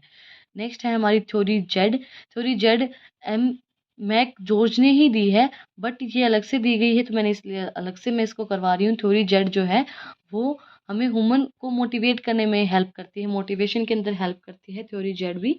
इसकी कैरेक्टरिस्टिक क्या होंगी? कलेक्टिव डिसीजन लेने में हेल्प करती है, लॉन्ग टर्म एम्प्लॉयमेंट के लिए हेल्प करती है, जॉब को रोटेट करने में हेल्प करती है, सोल्व करती है प्रमोशंस की जो भी प्रॉब्लम्स होती हैं, एंड फोकस करती है अपनी जो ट्रेनिंग होती है उसके ऊपर, एंड करियर और जो भी हमारे पर्सनल सर्कमस्टांसेस होते हैं उनको हेल्प करती है, एंड फॉर्मुलेट करती है मेजर्स को इंडिविजुअल रिस्पॉन्सिबिलिटीज के अंदर। ये थ्योरी जेड जो है वो हेल्प करती है।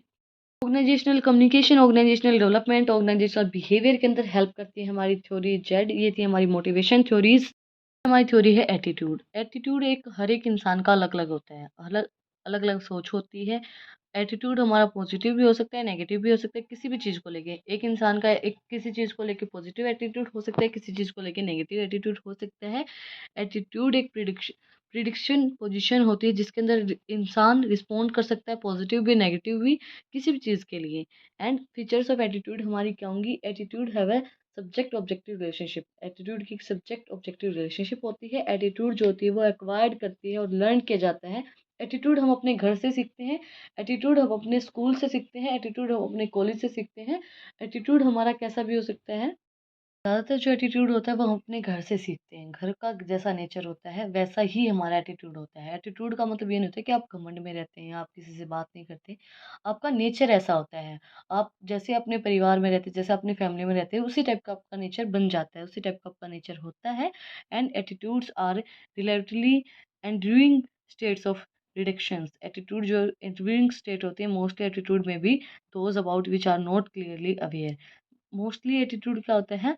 जिस चीज़ के बारे में आप क्लियरली अवेयर नहीं होता, आप उस चीज़ के बारे में बात नहीं करते हैं। एंड मोस्टली ऑफ एटीट्यूड में भी those about which are not clearly aware. जिसके बारे में आप अवेयर नहीं है तो उसके बारे में आप एटीट्यूड दिखा देते हैं कि मुझे नहीं पता इस बारे में। एंड एटीट्यूड्स है मोटिवेशनल अफेक्टिव कैरेक्टरिस्टिक्स। एटीट्यूड जो होता है वो मोटिवेशनल होता है, लोगों को मोटिवेट करता है। एटीट्यूड इनविजिबल होता है, एटीट्यूड दिखाई नहीं देता है, सिर्फ हम उसको फील कर सकते हैं कि इस इंसान का कैसा एटीट्यूड है, कैसा इसका नेचर है। एटीट्यूड और प्रिवेसिव एटीट्यूड हर जगह होता है, हर एक इंसान के अंदर होता है।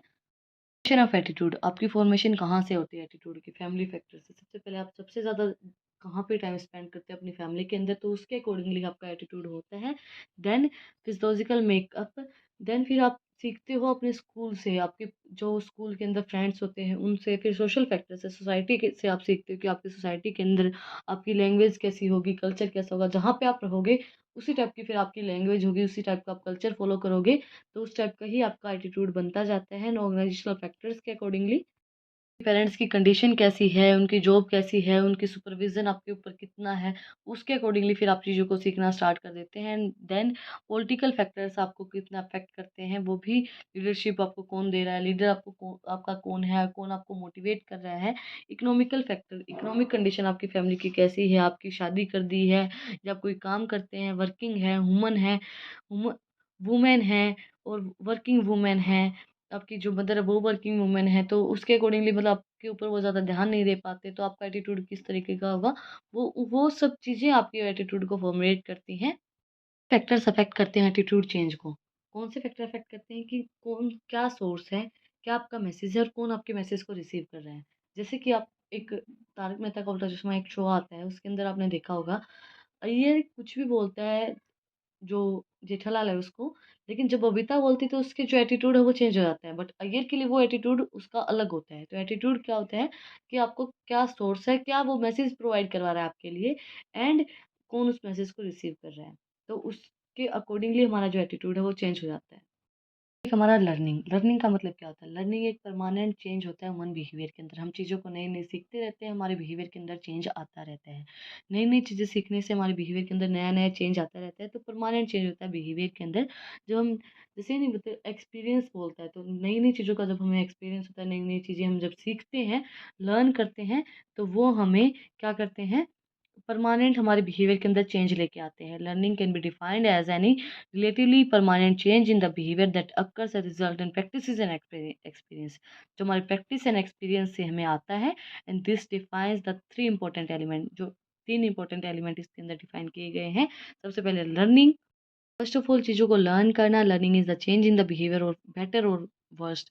लर्निंग क्या है, बिहेवियर के अंदर चेंज हो जाता है, या तो वो अच्छा लेके आएगा या फिर बुरा लेके आएगा। प्रैक्टिस एंड एक्सपीरियंस से हमें लर्निंग नई नई चीज़ें सीखने को मिलती है, नई नई चीज़ें हम सीखते हैं with the help of practice and experience, and before it can be called learning, और उसको हम बोलते हैं लर्निंग। परमानेंट चेंज हमारे बिहेवियर के अंदर आता है। देन थ्योरीज ऑफ लर्निंग, सबसे पहले हमारी क्लासिकल कंडीशन थ्योरी के अंदर में बोला गया है, सबसे पहले स्टिमुलस एंड रिस्पॉन्स, कि हमें पहले चीज़ें सिखाई जाएंगी, देन हम रिस्पॉन्ड करेंगे। मैंने आपको पहले भी एग्जांपल दिया था कि एक कुत्ते को, फॉर एग्जांपल आप नया कुत्ता आप अपने घर में लेके आए हो, नया डॉग आप अपने घर में लेके आए हो, तो उसको आप खाने की प्रैक्टिस किस तरीके से करवाओगे। उसको पहले मतलब बोला गया कि आ तू खाना खा, उसको पहले उसको खाना खिलाया गया। देन धीरे धीरे उसने क्या किया कि बेल बजाई और खाने के लिए बुलाया, लेकिन वो नहीं आया। फिर उसको धीरे धीरे खाना दिया, फिर वो मतलब उसको आदत डाली गई, उसको प्रैक्टिस करवाई गई, जब भी बेल बजेगी जब वो खाने के लिए आएगा, तो वो उसके अंदर क्या बोला गया कि पहले आपको लर्न करवाई गई चीज़ें, देन उसके बाद आपका रिस्पॉन्ड चेक किया गया कि आप उस चीज़ के लिए रिस्पॉन्ड कर रहे हो या नहीं कर रहे हो। तो स्टिमुलस एंड रिस्पॉन्ड, जितना ज़्यादा आपको एक्सपीरियंस होगा उतना ज़्यादा आप अच्छे से काम कर पाएंगे। इस स्टोरी के अंदर बोला गया है कि an associate and link bond and forms between the conditioning response and unconditioning response, आपका conditioning response and unconditioning response के, so that the conditioning becomes the equivalent of the unconditioning response. जो conditioning response है वो equivalent हो जाएगा unconditioning response के। Major difficulty क्या आती है, conditioning response should same at least very similar, जो कंडीशनिंग रिस्पॉन्ड है वो सेम होता है अनकंडीशनिंग रिस्पॉन्ड के अंदर। Other theories of conditioning process make the view point the conditioning response and becomes the single for the unconditioning report, वो single रह जाता है अनकंडीशनिंग रिपोर्ट के लिए। नेक्स्ट हमारी operant conditioning. Operant conditioning theory के अंदर क्या बोला गया है, सबसे पहले इसका रिस्पॉन्ड दिया जाएगा, पहले ये बताया जाएगा कि आपके साथ ये हो सकता है, देन उसका स्टिमुलस, देन उसके प्रैक्टिसेस करवाई जाएगी। मतलब पहले आपको ये बोल दिया जाए कि अगर ये नहीं हुआ तो आपको ये पनिशमेंट मिलेगी, और अगर ये मतलब पॉजिटिव और नेगेटिव दोनों तरीके से हो सकता है ये, कि अगर आप ये नहीं करोगे तो आपको ये पनिशमेंट मिलेगी, और अगर आप ये कर दोगे तो आपको ये रिवॉर्ड मिलेगा। तो वो सब चीज़ें हैं, पहले आपको रिस्पॉन्ड बताया जाएगा कि ये आपके साथ हो सकता है, या तो आपको पनिशमेंट मिलेगी या आपको कोई भी रिवॉर्ड प्रोवाइड करवाया जाएगा। तो उसके अकॉर्डिंगली आपको पहले मोटिवेट किया जाता है, आपका रिस्पॉन्स बताया जाता है, देन उसकी प्रैक्टिसेस आपको करवाई जाती है। ऐसा ही इसके अंदर बोला गया है। Positive reinforcement increase livelihood of respond, जो पनिशमेंट अगर आप दे रहे हो तो डिक्रीज करेगा लिवलीहुड ऑफ रिस्पॉन्ड। आप एक बार रिस्पॉन्ड कर दोगे, दो बार रिस्पॉन्ड कर दोगे, अगर आप उसको पनिशमेंट दोगे तीसरी बार वो सोचेगा कि दो मारेगा, चार मार लेगा, जो इंसान है वो रिस्पॉन्ड करना बंद कर देगा। ओमिशन ऑफ रेनफोर्समेंट और ओमिशंस ट्रेनिंग्स डिक्रीज करेगा लिवलीहुड और रिस्पॉन्ड को, नेगेटिव रेनफोर्समेंट इंक्रीज करेगा लिवलीहुड ऑफ रिस्पॉन्ड। नेक्स्ट है हमारी कोग्नेटिव थ्योरी जो होती है उसके अंदर हम अपने गोल को सेट कर लेते हैं, इंडिविजुअल का गोल को सेट करके, और उसको बताया जाता है कि आप इसके अंदर आप इंटरप्रेट करें, इन्फॉर्मेशन आपको सारी प्रोवाइड करवाई जाएगी। इंडिविजुअल लर्न करता है नए नए पैटर्न्स और नए नए बिहेवियर को। ये हमारी सोशल लर्निंग थ्योरी के अंदर क्या बोला गया है कि आपको डायरेक्ट जो आपकी एक्सपीरियंस है, ऑब्जर्वेशंस हैं, उसके अकॉर्डिंगली आपको टेक्निक्स प्रोवाइड करवाई जा रही हैं, और उसके अकॉर्डिंगली आपको बोला जाएगा कि अगर आप ऐसा करेंगे तो आपको ये चीज़ें हो सकती हैं। आप ये एक्सपीरियंस बोलता है कि इस चीज़ से आपको ये रिस्पॉन्ड मिल सकता है। The conclusion of the following process when management sets up the employees training programmes will signify the improvement of livelihood, the programmes will be successful. जो प्रोग्राम है वो सक्सेसफुल हो जाते हैं with the help of experience. Then इसके अंदर बोला गया attentional process, people only learn from the model when the recognise, जो लोग हैं वो उसी चीज़ से लर्न करेंगे जब उनको रिकॉग्नाइज किया जाएगा, वो जो मॉडल है वो रिकॉग्नाइज किया जाएगा, तभी वो उसके अंदर अटेंशन पे करेंगे।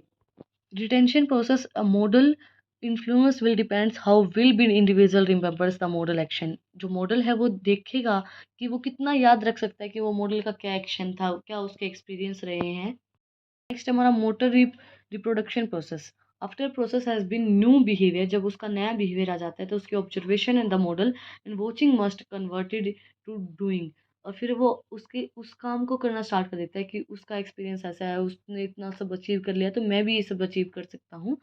लास्ट बट नॉट लीस्ट हमारा reinforcement process, individual will be motivated to be habits the mobilized behavior of positive incentives, जो पॉजिटिव इंसेंटिव्स है उसके थ्रू हम उसको मोटिवेट कर सकते हैं, रिवॉर्ड्स प्रोवाइड करवा के। Behaviour that the reinforcement will be given more attention, वो बिहेवियर जो रेनफोर्समेंट जो ज़्यादा टेंशन प्रोवाइड करवाएगा, लर्न बेटर, ज़्यादा बेटर आपको लर्न कर पाएंगे, परफॉर्म्ड भी बहुत ज़्यादा अच्छे से करेगा। क्यों?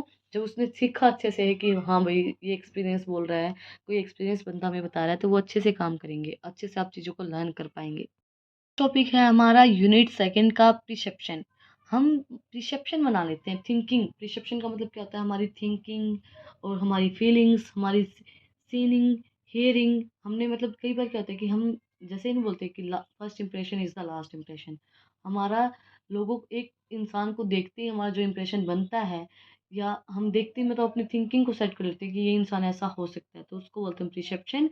And various features of perception. Perception is an intellectual process. Perception जो एक इंटेलेक्चुअल प्रोसेस होती है। प्रिसेप्शन इज बेसिक कॉग्निटिव और फिजियोलॉजिकल प्रोसेस होती है, जिसके अंदर हम देखते हैं उसके इमोशंस के थ्रू, उसके थॉट्स के थ्रू, उसकी फीलिंग्स के थ्रू कि ये इंसान किस तरीके का हो सकता है।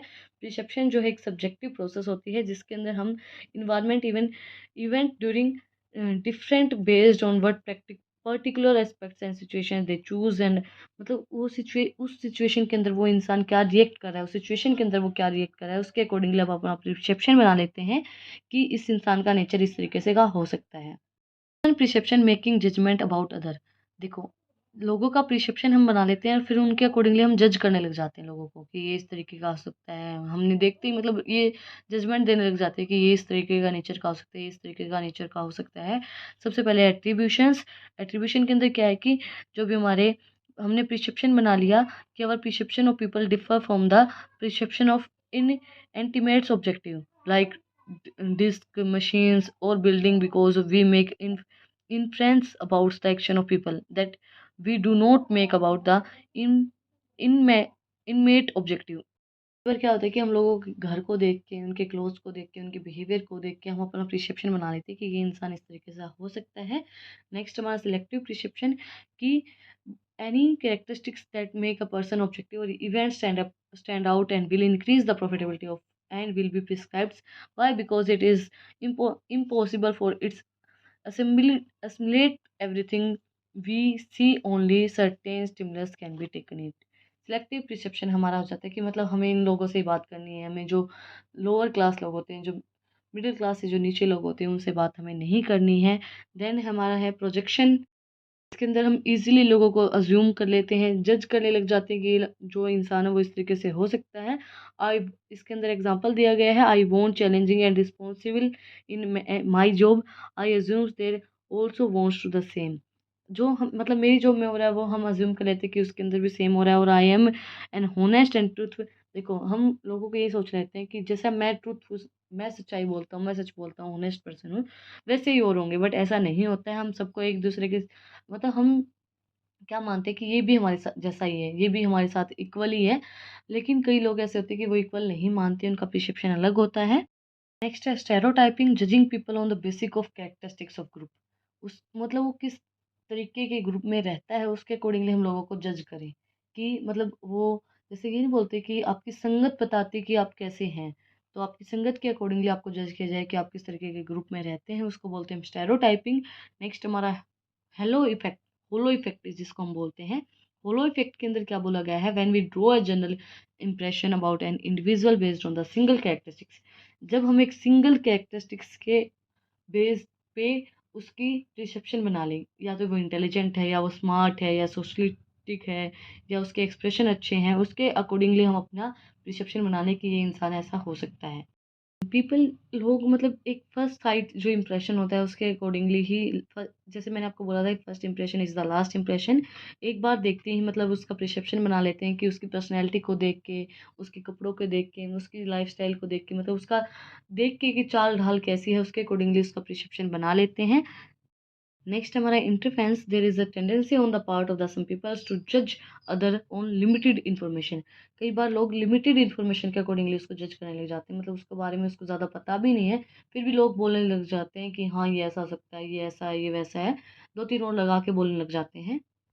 इसके अंदर एग्जाम्पल दिया गया है, an employee might be the sitting at his text throughout the working doing anything but it may be inferred that he is sincere towards his duty।